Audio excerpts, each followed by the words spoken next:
السلام علیکم اللہ اللہم صلی علی سیدنا مولانا حبیبنا شفینا محمد نبی الامی وعلی آلہ وسلم تسلیما۔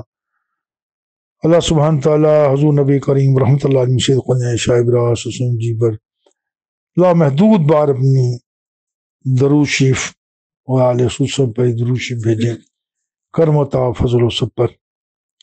یہ میں پھر ایک آپ کو واقعہ سنانے لگا ہوں کہ میری چھوٹی ہمشیرہ جو ہے نا، وہ گجرات میں میرے بہن ہوئی، چلے گی، ان کا کوئی اپنا بزنس تھا، جو بھی معاملے اس سلسلے میں تھے۔ تو مجھے یاد ہے کہ شب برات جو رمضان شریف سے پہلے آتی نا، میں نے نا روزہ رکھا اور میرا نیت کی اچھا چلے میں اپنی سسٹر کی طرف جاؤں گا، ان سے وہ اکثر کہتی تھی کہ آپ آتے نہیں میرے بہن، اچھا میں پھر وعدہ کیا، مصروف ہوتا ہے بیٹا، وہ عمر بھی ایسی تھی کہ بڑی بھاگ دوڑ زندگی اندر اسٹرگل سارے معاملے چلتے ہیں۔ تو میں نے کہا اچھا جی میں انشاءاللہ آپ کی طرف آؤں گا۔ تو بیٹا اس طرح ہی میں پھر نا، اس زمانے میں ویگن وغیرہ بڑی چیز مل جاتی تھی، آسانی سے بر وقت پہنچا دیتی تھی۔ تو خیر میں کیا، یہاں لاہور سے میں نے چیز ویگن دیکھی، بیٹھ گیا اور بس تسبیح نکالی اور میں بیٹا پھر درود آیت الکرسی پڑھی میں نے، ماشاءاللہ الحمدللہ شکر لازمی اللہ کی توفیق سے پڑھی۔ بیٹا یہ سب توفیق سے ہوتا ہے بیٹا، ہم نے کیا پڑھنا کیا نہیں کرنا جی، یہ تو ہمارا ہی فائدہ ہوتا ہے، ذکر اذکار میں سارا دلوں کو سکون ہمیں ملتا ہے۔ نہ پڑھو بھی اللہ الصمد، وہ بے نیاز، ہم تو محتاج ہے جی۔ کوئی بھی ایک بندہ بھی درود نہ پڑھے تو حضور نبی کریم رحمۃ اللہ علیہ سید خواجہ شاہ براس جو مقام اللہ کی بارگاہ میں وہ کوئی کم ہونا ہے، وہ تو جو مقام پر وہ فائدہ حضور نبی کریم رحمۃ اللہ علیہ سید خواجہ شاہ براس جی، وہ کم تو نہیں ہونا۔ یہ تو ہم پر کرم نوازی لگتا ہے کیسے بیڑے پار ہونے۔ میں کبھی کبھی درود پڑھتے ہوئے کافی زیادہ جب ہوتی ہے نا کیفیت طاری ہوتی ہے، تو میں اپنا ایکسپیرینس آپ سے شیئر کرتا ہوں۔ ایک خاص کیفیت میں بندہ جب چلے جاتا ہے، جیسے وہ آگے جہاں پہنچ گیا تو وہ پھر بھی لگتا ہے پتہ، ایسے ایک احساس ہوتا ہے کہ بھی ہاں کم از کم فرشتے آئے ہیں، ان جو روح بھی قبض کر لے جاتے ہیں بیٹا، تو وہی کہتے ہیں کہ یہ بندہ جو ہے اس نے اتنا درود پڑھ رہا ہے۔ تو ان کو اس پہلو سے نظر آتی ہے اس بندے کا کمال، اس پر اللہ سبحانہ تعالیٰ کی نظر کرم ہے۔ اسی طرح بیٹا جو ہم میں سے درود پڑھ رہے ہیں، لگے اس کام میں، اور بھلے زیادہ پڑھ رہے ہیں کم پڑھ رہے ہیں، وہ سب نظر کرم والے لوگ۔ ورنہ آپ دائیں بائیں دیکھ لیں بیٹا کتنے لوگ درود پڑھتے ہیں، نہیں نا پڑھتے، اور آپ میں سے وہ بھی بڑے خوش قسمت ترین لوگ ہیں جو اپنی اولاد کو درود پڑھنے پر لگا رہے ہیں۔ انشاءاللہ آپ دیکھیے اتنا بڑا فیض عام ہوگا کہ آپ حیران ہو جائیں گے، اگلے جہاں میں بھی آپ کو اس کا فیض ملے گا انشاءاللہ۔ تو کوشش کیجیے چھوٹے بچوں کو نا ان کی باتیں مان لیں، ان کو انعامات دے کر مختلف معاملے میں ان کو بھی پڑھنے پر لگائیں۔ تو میں کچھ بیچ میں بات کر جاتا ہوں بیٹا، اس لیے کہ شاید کسی کا اس میں بھلا ہو جائے۔ تو بیٹا بیگم سے بیٹے جا رہے ہیں، ہمیں تصویر پکڑی ہے، ہما وقت میرا باوضو بیٹھا ہوا تھا، اس طرح ہی میں نے بیٹھا ہوا چپل وہ نکالی فوری پولیتھین سے اتار کے، وہ میں اپنا سیٹ ہو کے بیٹھ گیا، منظر دیکھ رہا ہوں باہر نیچری بیٹھے اور میں درود پڑھ رہا ہوں۔ بہت سارے سفروں میں بیٹا ایسے ہوا کہ میں سفر کر رہا ہوں تو لوگوں نے وہ یہ زمانہ ہوتا کیسٹیں لگاتے فلمی گانے اونچی اونچی، اب ان کو کوئی کہیں تو ادھر سے دو چار سواریاں اٹھ کہتی او بھائی رہنے دو، اب کسی کو یہ تو نہیں کہنا کہ میں درود پڑھ رہا ہوں بھائی، تو وہ مطلب کہ یار ذرا بند کر دو یار کیا سر۔ تو کئی ادھر ایسے شوقین مزاج ہوتے ہیں، یہ بھی میں دیکھا 10 بسوں میں بڑی ہوتی ہے، جب تو خیر شاید کم ہی ہو گئی، ہوتی نہیں تو بند کر دیتے ہیں۔ تو کہ میں فلمیں دکھاتے ہو ٹی وی لگا ہوتا تھا مختلف اسکائی ویز وغیرہ، خیر تو اس ٹائم میری عادت تھی میں درود پڑھتا رہتا تھا، نہ توجہ دوست اللہ اللہ کرو۔ تو اس میں میرا کوئی کمال نہیں بیٹا، یہ اسی ذات پاک نے درود پڑھنے پر لگایا ہو۔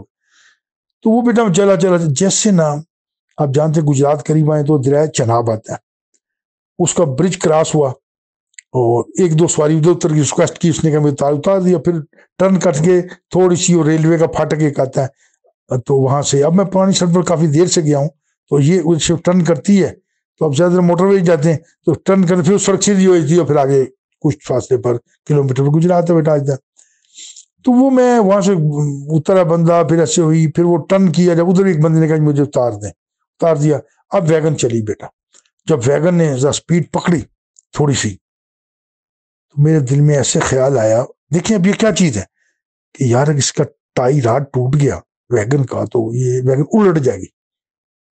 میں کہتا ہوں ود نو ٹائم جیسے میرے دل میں خیال گزرا تو سپیڈ ابھی اس کی اتنی نہیں تھی، یکدم اس کا ٹائی راڈ ٹوٹا اور ویگن نے وہ جو اچھا ہوتا ہے نا ٹائی راڈ بیٹا جو نیچے لٹ سی ہوتی ہے وہ گرا ویگن اچھلی اچھا بیٹا لیکن الٹی نہیں سپیڈ اتنی تھی. تو میں ڈر گیا.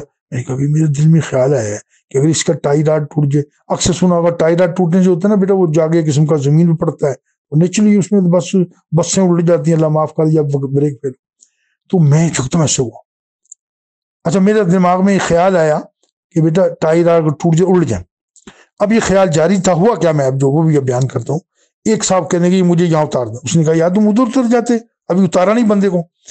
تو اس نے کہا جی نہیں میں نے ادھر اترنا. وہ ڈرائیور بھی دیکھے اس کو. میں ڈر بھی گیا تھوڑا سا. میں کہوں یہ ڈاکو شاکو تو نہیں بندہ ابھی ادھر تھوڑا سا تھوڑی سی جگہ وہ خالی سی اجاڑ سی جیسے کہتے ہیں نا وہ آگے تھی. میں نے کہا پتہ کو بندے ہی کھڑے ہوں ادھر سے. تو یہ بھی پستولیں تانے یہ اکثر واقع ہو جاتے ہیں بیٹا زندگی میں سے.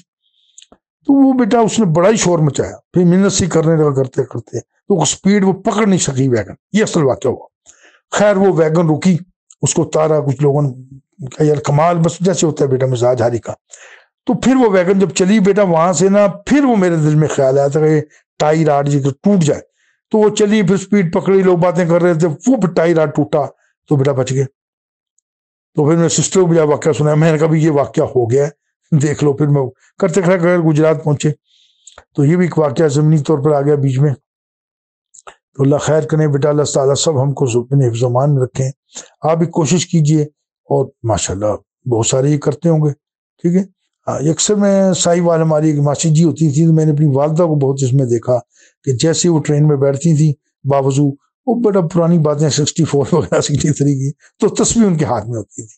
اور 300 دانوں کی تسبیح مجھے یاد ابھی تک جی. تو وہ لکڑی کے دانے تھے اس کے. تو وہ نا رستے میں اپنا پڑھتی جاتی ہیں اپنے طریقے سے نا نمایاں نہیں کرتی تھی. برقع وغیرہ پہنا ہوتا تھا اس کے اندر چھپا. ہمیں پتا امی جی اندر ذکر تسبیح کو ہم بات کرتے امی جی اس طرح فلاں.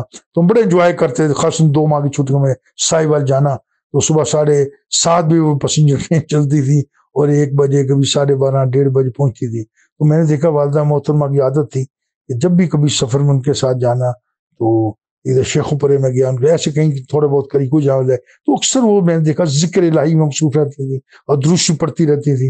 یہ ان کی ماشاءاللہ عادت تھی. تو نیچے جو بچہ دیکھتا ہے پھر اس کو بھی وہ آتے پڑھتی ہیں. آہستہ آہستہ تربیت ہوتی ہے. تو جب بھی آپ بھی سفر کریں کہیں ہو جہاز میں بھی جائیں تو آپ درود پڑھتے جائیں. تو یہ بہت اچھی ہے. اس سفر میں باوضو کے بیٹھیں گے آپ تو کرم تو ہوگا. اس دور جو حادثاتی دور ہے بیٹا کوئی سمجھ نہیں آتی بندے کو کس طرح میں کیا ہو جائے. ٹھیک ہے جی. تو اللہ سبحانہ تعالیٰ ہم سب پر کرم کریں اور توفیق عطا فرمائیں کہ جب بھی ہم سفر آغاز کریں چھوٹا یا بڑا پیدل ہی جانا اپنے کہیں تو اس میں بھی درود پڑھیے.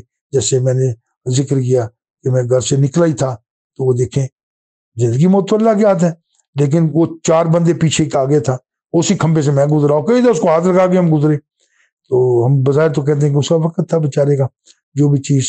اور میری تجب بڑھاؤ میں نے اس کا میں خود اسی جگہ سے وہ گزر نہیں سکتے. وہ ذرا پانی کھڑا تھا ادھر دوسری سائڈ پر تو نیچرلی کئی تھا اس کو ہاتھ لگا کے ہم گزرے. تو بس باللہ اللہ محفوظ فرمائے. جب بھی آپ گھر سے نکلیے 1 دفعہ آیت الکرسی ضرور پڑھیں اور بسم اللہ خیر اس میں پڑھیے اور مسلسل پڑھتے رہیں تو اچھی بات ہے. اور درود پڑھتے رہیں آپ.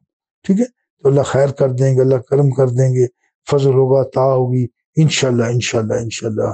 اللہم صلی علی سیدنا مولانا حبیبنا شفیعنا محمد بارک وسلم.